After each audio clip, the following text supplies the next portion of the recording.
Salam sejahtera buat kita semua. Salam sehat. Perkenalkan, nama saya Supardi, asal perguruan tinggi dari Institut Sains dan Bisnis Atmaluhur. Pada kesempatan kali ini, saya akan membahas materi dari Dr. Sihabuddin Said, MSI, pada kegiatan pelatihan pekerti 2021 tentang materi penyusunan bahan ajar dan penilaian rubrik penilaian.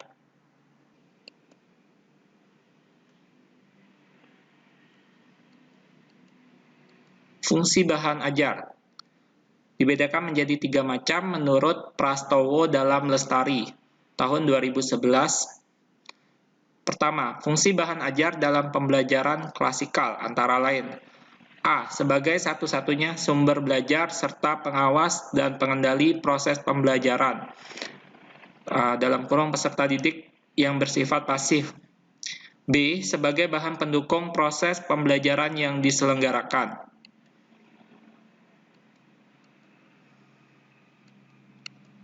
Yang kedua, fungsi bahan ajar dalam pembelajaran individual antara lain: A. Sebagai media utama dalam proses pembelajaran. B. Sebagai alat yang digunakan untuk menyusun dan mengawasi proses peserta didik dalam memperoleh informasi. C. Sebagai penunjang media pembelajaran individual lainnya.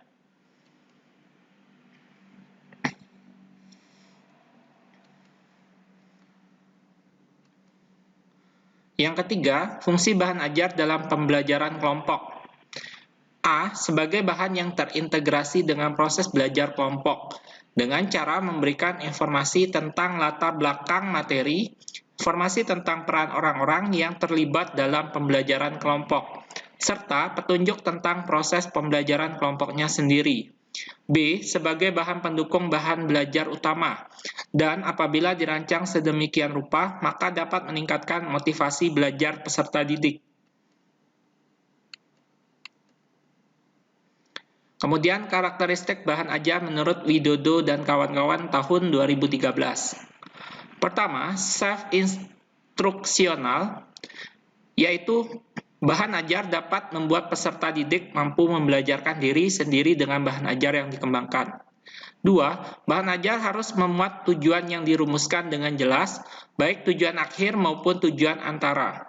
3. Bahan ajar memudahkan peserta didik belajar secara tuntas dengan memberikan materi pembelajaran yang dikemas ke dalam unit-unit atau kegiatan yang lebih spesifik.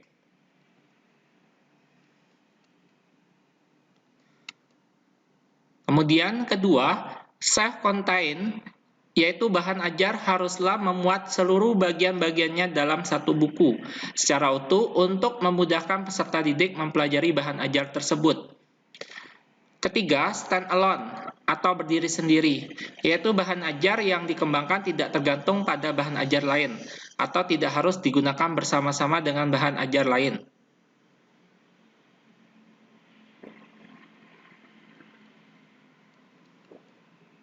Yang keempat, adaptif, yaitu bahan ajar hendaknya memiliki daya adaptif yang tinggi terhadap perkembangan ilmu dan teknologi untuk menambah pengetahuan peserta didik terkait perkembangan zaman atau lebih khususnya perkembangan ilmu dan teknologi.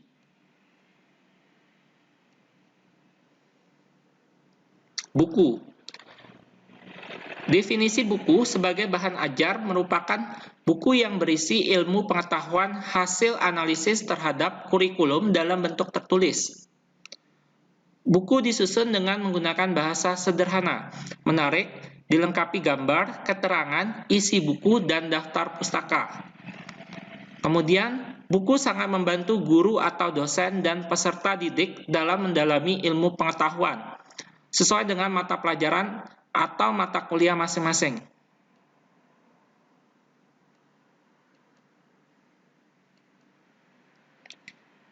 Secara umum, buku dibedakan menjadi 4 jenis menurut Prastowo dalam Lestari tahun 2011. 1. Buku sumber, yaitu buku yang dapat dijadikan rujukan, referensi, dan sumber untuk kajian ilmu tertentu. Biasanya berisi suatu kajian ilmu yang lengkap. 2. Buku bacaan, yaitu buku yang hanya berfungsi untuk bahan bacaan saja, misalnya cerita, legenda, novel, dan lain sebagainya. 3. Buku pegangan, yaitu buku yang bisa dijadikan pegangan guru atau dosen atau pengajar dalam melaksanakan proses pengajaran. 4. Buku ajar atau buku teks, yaitu buku yang disusun untuk proses pembelajaran dan berisi bahan-bahan atau materi pembelajaran yang akan diajarkan.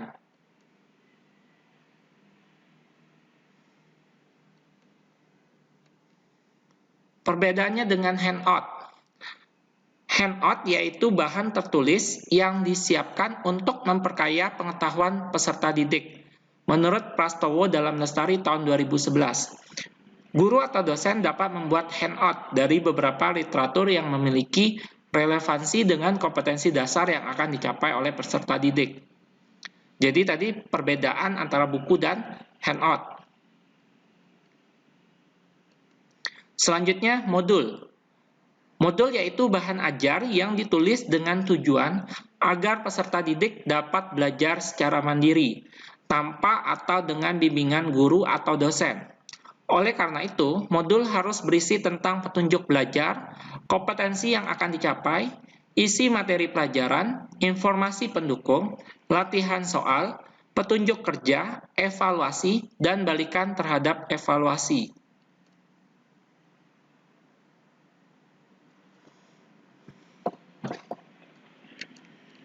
Selanjutnya, apa itu lembar kerja peserta didik atau LKS? LKS adalah materi ajar yang sudah dikemas sedemikian rupa, secara terstruktur dan terarah, memuat materi, ringkasan, dan tugas yang berkaitan dengan materi, sehingga peserta didik diharapkan dapat belajar secara mandiri.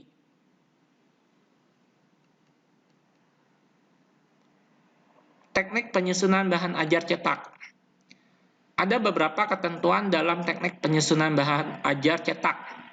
Antara lain, pertama, judul atau materi yang disajikan dalam bahan ajar harus memuat kompetensi dasar atau materi pokok yang dicapai oleh peserta didik selama mengikuti proses pembelajaran.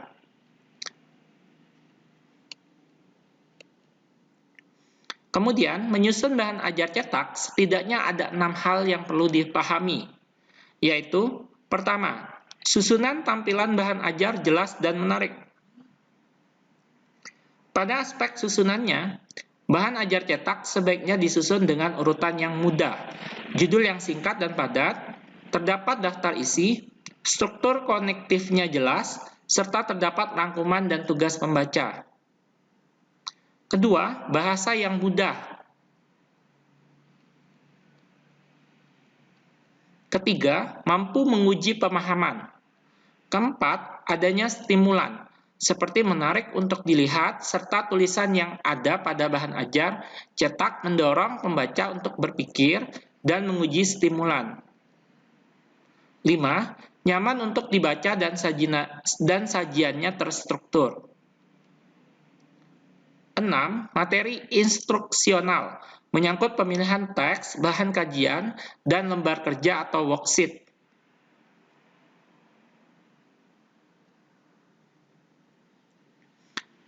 Pengembangan bahan ajar perlu dilakukan untuk membangun situasi pembelajaran secara dinamis dan tercapainya tujuan pembelajaran. Jadi, karakteristik isi pesan pembelajaran yang akan disampaikan agar tidak salah dalam memilih strategi pembelajarannya. Jadi, kita harus melakukan pemilihan bahan pembelajaran dan media pembelajaran dan alat evaluasi yang akan digunakan. Kemudian kita juga harus melakukan pengelolaan kertas, pengelolaan kelas. Selanjutnya kita juga harus melakukan interaksi pembelajaran. Nah, pada saat pembelajaran akan dilaksanakan, hendaknya seorang tenaga pendidik yang profesional harus memahami keempat yang tadi, ya. Jadi harus tahu karakteristik isi pesan pembelajaran, interaksi pembelajaran, pengelolaan kertas, pengelolaan kelas, dan pemilihan bahan pembelajaran.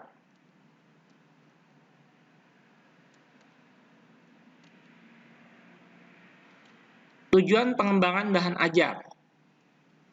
Yang pertama, menyediakan bahan ajar yang sesuai dengan tuntutan kurikulum. Kedua, menyediakan bahan ajar dengan mempertimbangkan kebutuhan peserta didik. Ketiga, membantu peserta didik memperoleh alternatif bahan ajar selain buku teks yang sulit diperoleh. Keempat, memudahkan dalam melaksanakan pembelajaran.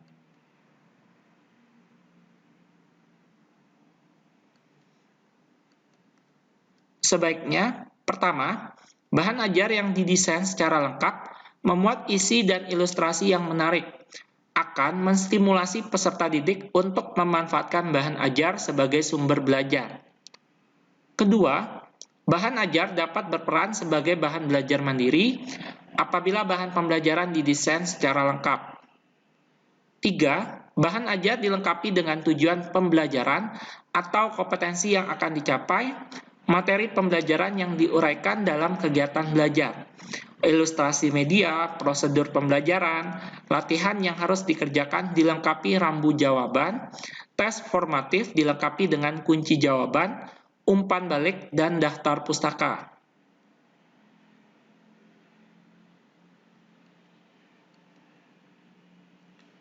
Prinsip pengembangan bahan ajar.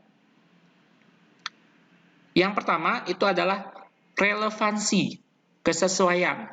Jadi bahan ajar relevan dan memiliki keterkaitan dengan pencapaian CP. CP yaitu capaian pembelajaran. Konsistensi atau keajegan. Keajegan antara bahan ajar dengan CP yang harus dikuasai mahasiswa. Misalnya, CP yang harus dikuasai mahasiswa 4 macam. Maka bahan ajar yang harus diajarkan juga harus meliputi 4 macam. Jadi harus sama antara CP dan bahan ajar yang harus dikuasainya. Nah, kemudian adekuasi atau kecukupan. Jadi cukup memadai dalam membantu mahasiswa menguasai CP yang diajarkan.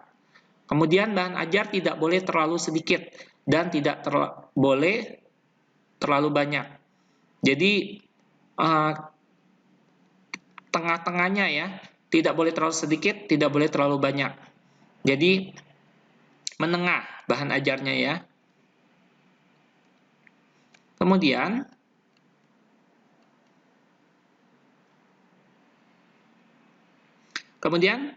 langkah pemilihan. Jadi pertama kita mengidentifikasi CP yang menjadi acuan atau rujukan pemilihan bahan ajar. Kemudian kita mengidentifikasi jenis-jenis materi bahan ajar. Kemudian memilih bahan ajar yang relevan dengan CP yang telah teridentifikasi. Nah, selanjutnya memilih sumber bahan ajar.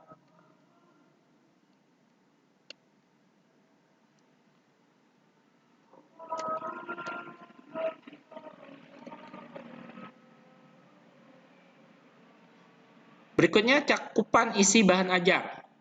Jadi cakupan isi bahan ajar dibagi menjadi 3, yaitu pengetahuan, keterampilan, nilai atau sikap.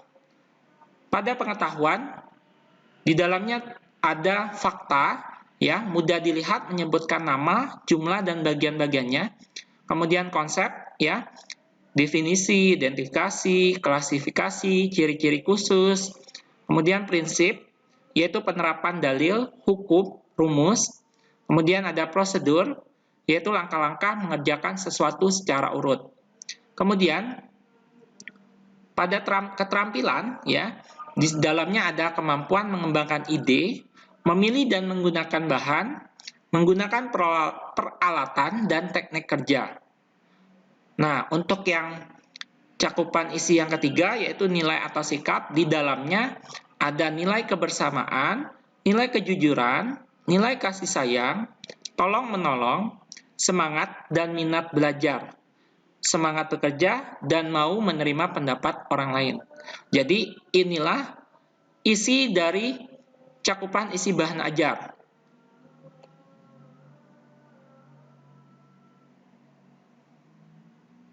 Nah, di sini ada penjelasan tentang keluasan atau width dan kedalaman atau deep. Keluasan atau width itu adalah menggambarkan berapa banyak materi atau isi yang dimasukkan ke dalam suatu bahan pembelajaran. Sedangkan kedalaman atau deep yaitu seberapa detail konsep-konsep yang harus dipelajari atau dikuasai oleh mahasiswa. Selanjutnya, ini adalah ruang lingkup atau scope ya. Ada keluasan atau width atau kedalaman atau deep yang saya jelaskan tadi.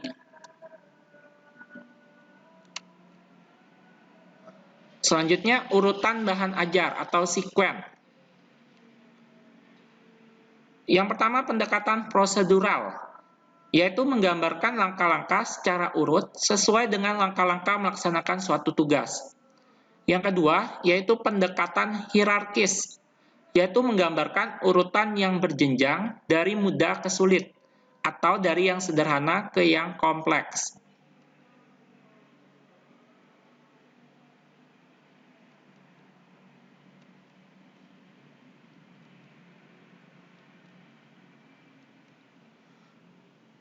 Penjelasan tentang buku ajar ya.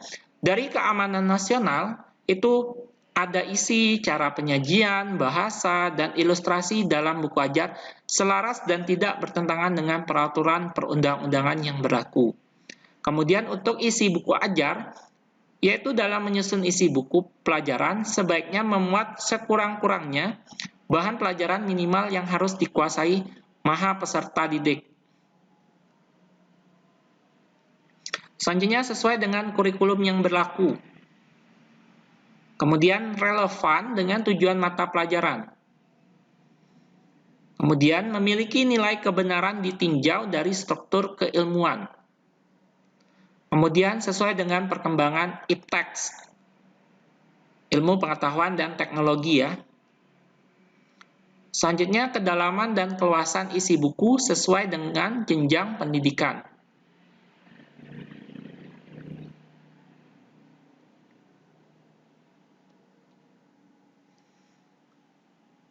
Berikut gambar paradigma kurikulum sebagai sebuah program. Nah, di sini ada rancangan, ya. Di dalam rancangan itu ada profil, CPL. CPL itu capaian pembelajaran lulusan, ya. Kemudian mata kuliah, rangkaian mata kuliah atau struktur kurikulum.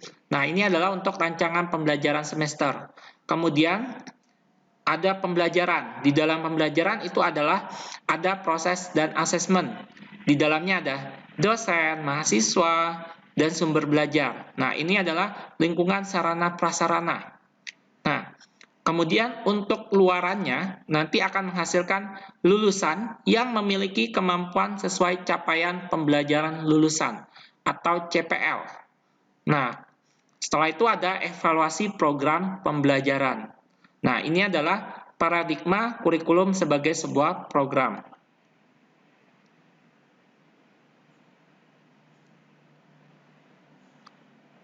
Selanjutnya, penilaian terhadap bahan ajar juga dapat memperbaiki kebutuhan belajar mahasiswa sesuai konteksnya. Nah, ini adalah desain pembelajaran. Ya. Jadi di sini ya ada analisis, ada desain, ada development, ada implementation, ada evaluation. Jadi ada analisa, ada desain, ada pengembangan, ada implementasi dan evaluasi. Nah, urutannya ya. Yang pertama, kita mengidentifikasi CPL yang dibebankan pada MK mata kuliah dan menjabarkannya. Kedua, analisis kebutuhan belajar mahasiswa sesuai konteksnya. Ketiga, membuat analisis pembelajaran. Keempat, merumuskan kinerja hasil belajar mahasiswa dan indikator dan kriteria penilaiannya. Kelima, mengembangkan instrumen penilaian. Keenam, mengembangkan bentuk, metode, strategi pembelajaran, dan menyusun RPS. Selanjutnya, ketujuh, mengembangkan dan menyusun materi pembelajaran. Selanjutnya, 9. Mengembangkan dan menyusun evaluasi formatif pembelajaran. 10. Melakukan perbaikan. Dan yang terakhir, 11. Merancang dan menyusun evaluasi sumatif. Nah, ini adalah desain pembelajaran. Ya.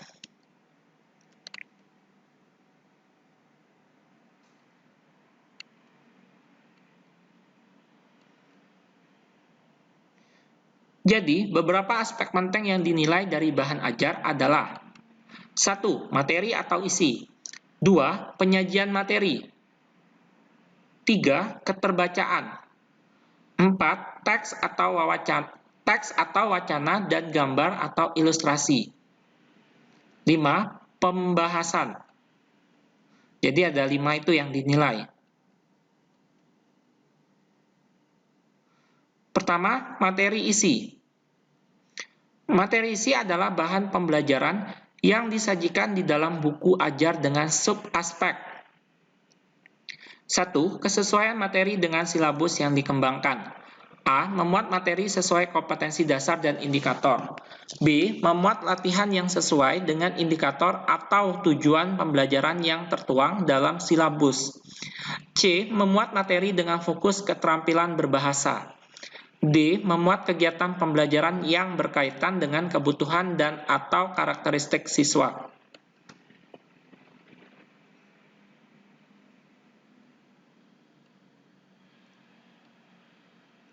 Kedua, seleksi dan organisasi materi sesuai dengan pemahaman pembelajaran. A. Memuat kosakata dan struktur yang frekuensinya tinggi. B. Memuat kosakata dan struktur yang berkaitan dengan isi teks, tulisan, atau lisan. C. Memuat kosakata dan struktur yang berkaitan dengan pengalaman pembelajaran. D. Memuat latihan yang diurutkan dari mudah ke sulit. Kedua, penyajian. Untuk aspek penyajian dapat dijabarkan menjadi sub-aspek. 1. Tujuan atau indikator penyajian pembelajaran dinyatakan secara jelas. 2. Menyebut tujuan atau indikator pembelajaran pada setiap unit. 3. Mengarahkan pembelajaran pada penguasaan keterampilan berbahasa. 4. Menyajikan butir ajar untuk mengembangkan keterampilan berbahasa yang sejalan dengan kompetensi dasar dan indikator. 5. Menyajikan butir ajar atau materi dengan urutan mudah ke sulit.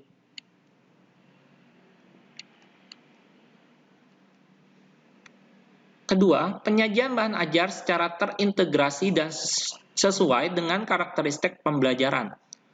A. Menyajikan keterkaitan keterampilan berbahasa, sekurang-kurangnya 2 keterampilan. B. Menyajikan bahan ajar yang beranjak dari bahasa lisan pada kelas rendah dan berlanjut ke bahasa tulis pada kelas tinggi. C. Menyajikan unsur bahasa, yaitu lafal, ejaan, kosakata, struktur, yang dihubungkan dengan keterampilan berbahasa. D. Menyajikan bahan ajar dari yang secara sistematik.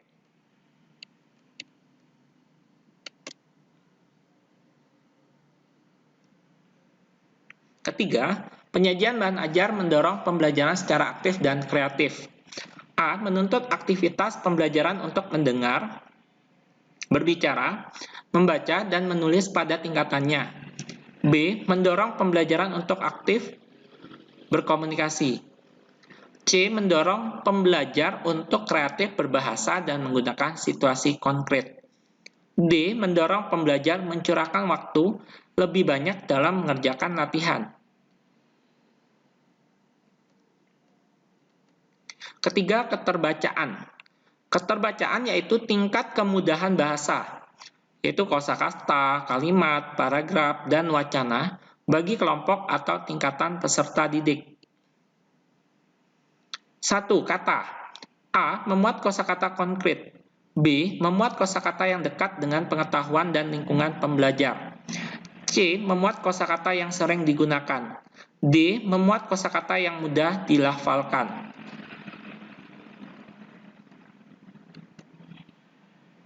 2. Kalimat.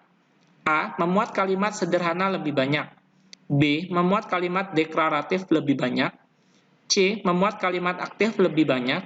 D. Memuat kalimat afirmatif atau kalimat pernyataan positif lebih banyak. 3. Paragraf. A. Memuat paragraf deduktif lebih banyak. B. Memuat paragraf yang terstruktur dengan baik atau kohesif lebih banyak. C. Memuat paragraf yang menunjukkan hubungan makna atau kohesi lebih banyak. D. Memuat paragraf yang saling berhubungan dengan baik.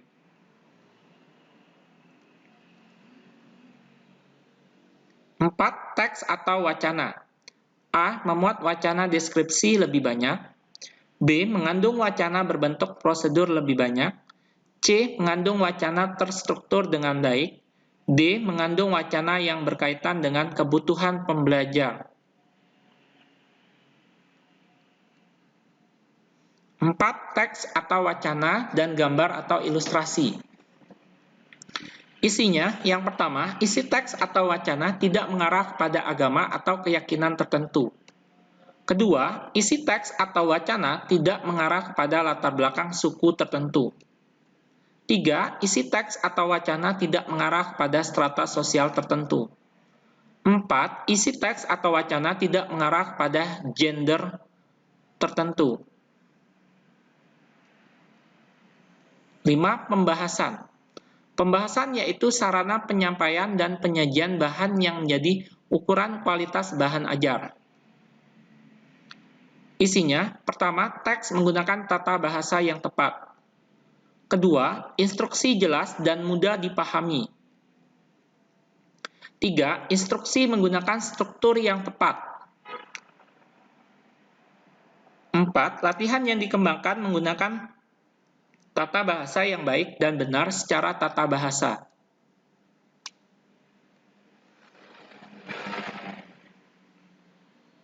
Kemudian, validasi kelayakan bahan ajar yang dikembangkan dilakukan dengan cara 1. Uji coba keterbacaan atau readability bahan ajar. Kedua, penilaian bahan ajar secara keseluruhan oleh pengguna sasaran. Ketiga, uji terhadap capaian skor hasil belajar. Penutup, pengembangan buku ajar atau daras sesuai dengan kurikulum dan dinamika yang ada.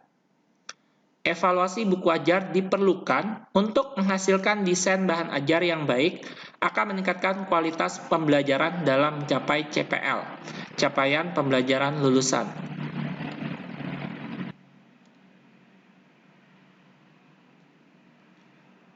Baiklah, sekian review atau rangkuman materinya.